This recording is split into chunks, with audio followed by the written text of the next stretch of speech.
खुलुमबाय सार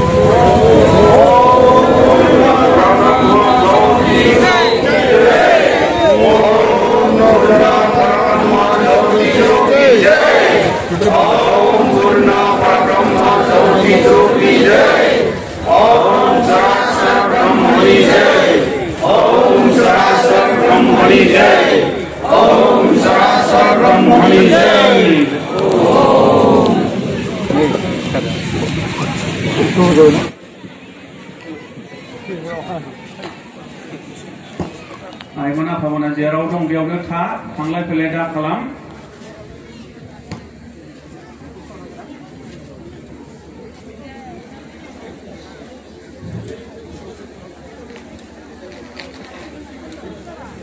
आलासि आफाया गुरैजोंनि मानखौ फैग्रोदों दा जायगानिखौ बेखेवगोन आफाया जों नुहुरजोबगोन जायगानि गोजौआव गाखोगोन आफाया नंखायनो आरो गोजौआव एक्सुलि जानो नाङा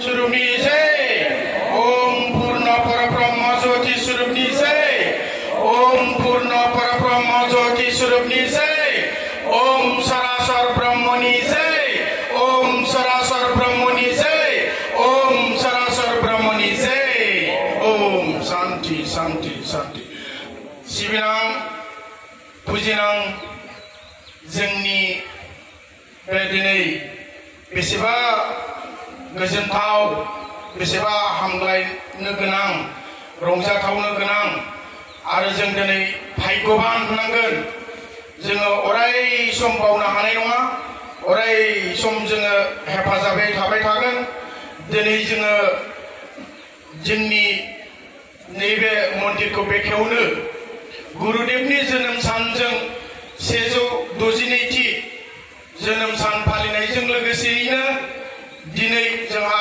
उदालगुरि जिल्ला ब्रह्म धोरोम आफादजों दैदेनजानाय बा सामलायजानाय नैबे मन्दिरखौ बेखेवनो थांगासिनो दं जोंनि गेजेराव बिटिआरनि मानिजाथाव सिबिजाथाव बयजोंबो खुलुमजाथाव अनजाथाव आरो आंगोनिबो आंगो प्रमद बर' सार फैदों बे आफादनिसिम जोङो दुलाराय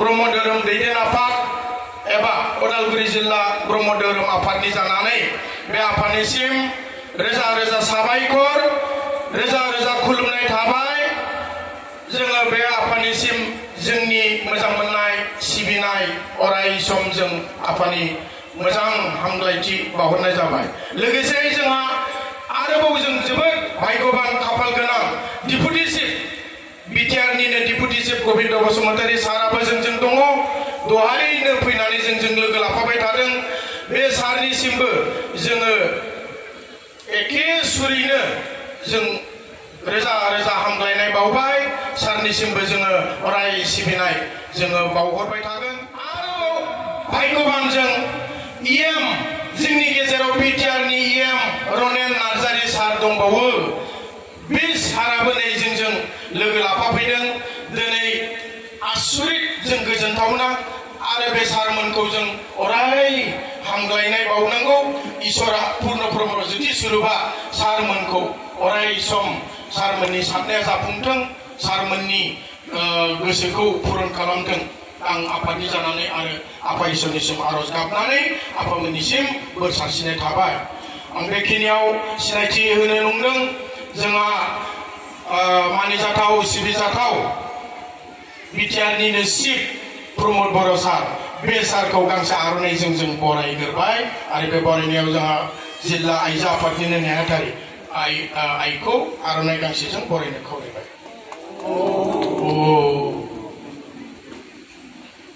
साबायखर आरो बेखिनियाव जोंहा दुलाराय आइजो आफादनिनो बोसोनगिरि बेलस्रि आइ डिपुटि चिफ सारखौ नेहाथारि जोंहा बिदांस्रि ब्रह्म आइ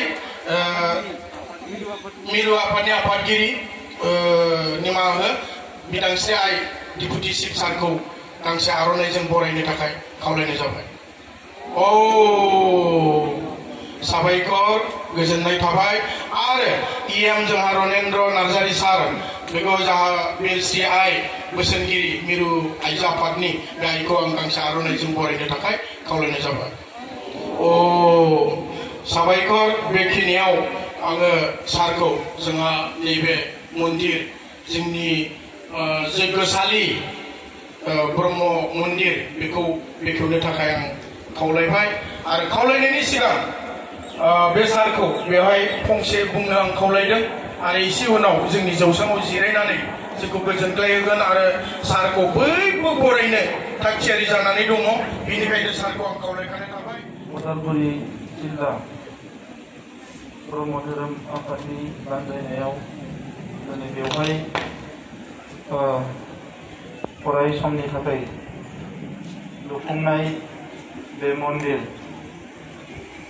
मन्दिरखौ दिनै बेखेवनाय बे गोथार हाबाफारियाव बाहागो लानो हानाय जोंनि बड'लेण्ड सरकारनि डिपुटि चिफ आरो उदालगुरि जिल्लानि बावैसो जालांनाय बिसायख'थियाव बिजाथि महरै गसंनाय गबिन्द बसुमतारी बिथां बे हाबाफारियाव बाहागो लाफैनो हानाय जोंनिनो सासे इएम रनेन्द्र नार्जारि बिथां लोगोसे बे हाबाफारियावनो बाहागो लानो हानाय ब्रह्म धोरोम आफादनि मिरुनि आफादगिरि नेहाथारि आरो बिबानगिरि बिथांमोन गुरुदेव कालीचरण ब्रह्म ट्रास्टनि गाहाय नेहाथारि डक्टर अजित बर' बिथां आरो बाहागो लाफैनो हानाय गासैबो 162थि जोनोम सान फालिनायजों लोगोसे बेवहाय अराय समनि थाखाय मोनसे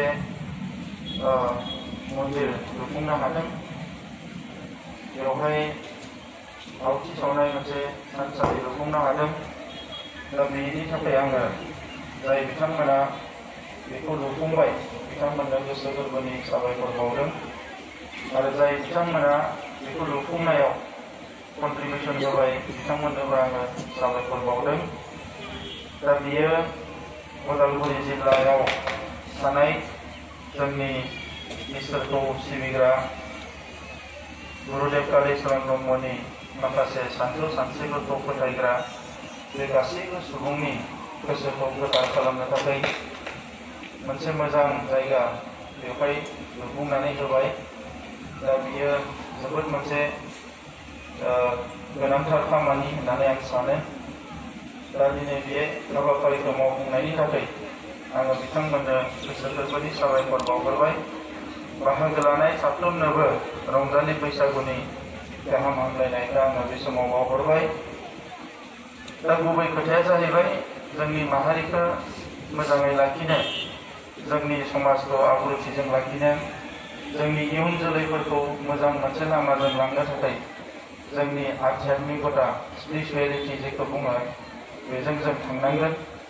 जोङो इसोरखौ सम सम गोसोखांनांगोन इसोरनि बाणीफोरखौ जोङो सावरायनांगोन आरो बेफोरनि थाखाय जोंनो बे जायगाफोरखौ नांगौ।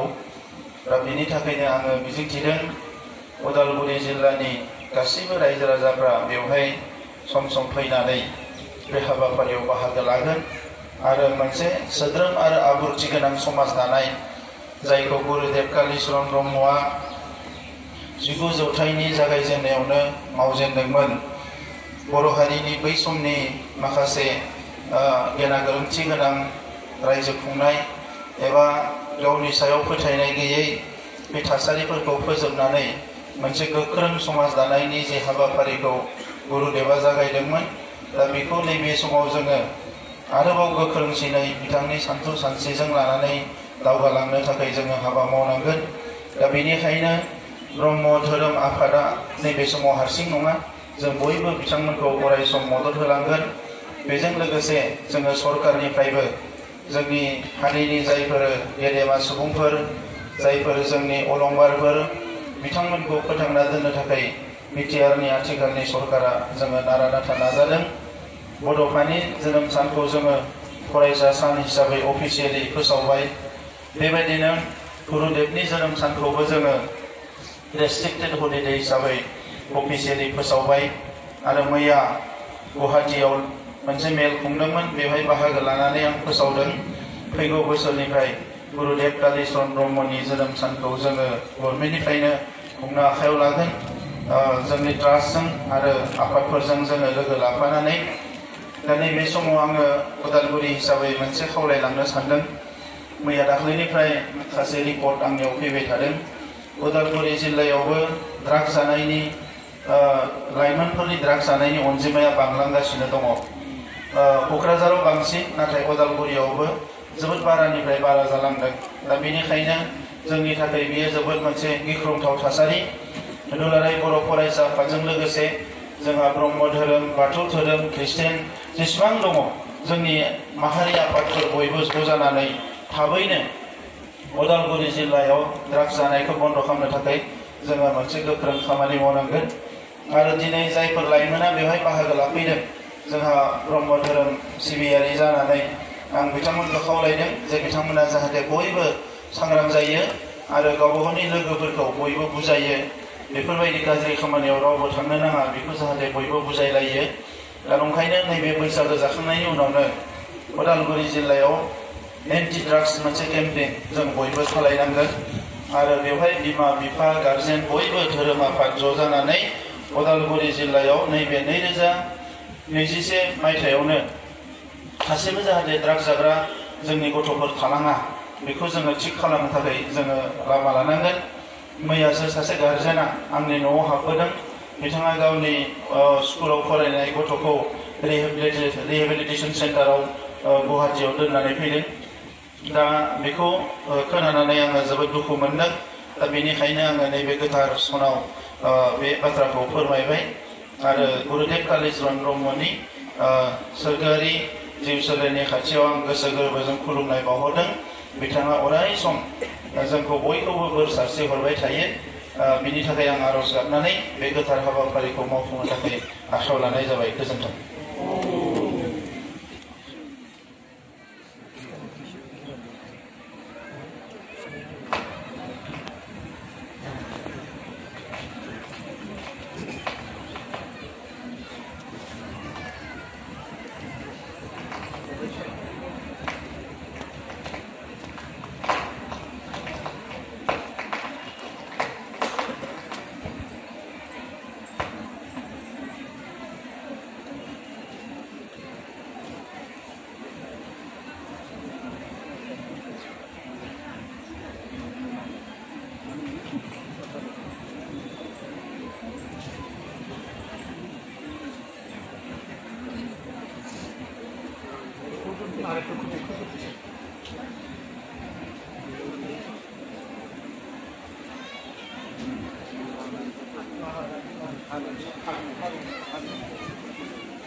जय होगोन।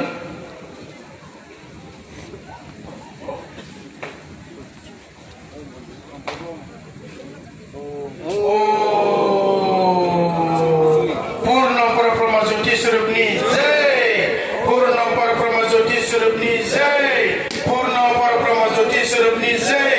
ओम सरासर ब्रह्मनि जय, ओम सरासर ब्रह्मनि जय, ओम सरासर ब्रह्मनि जय। ओम शांति, ओम शांति, ओम शांति।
अपना पुरोहित जानानै सभाहुथिखौ दैदेनदोंमोन।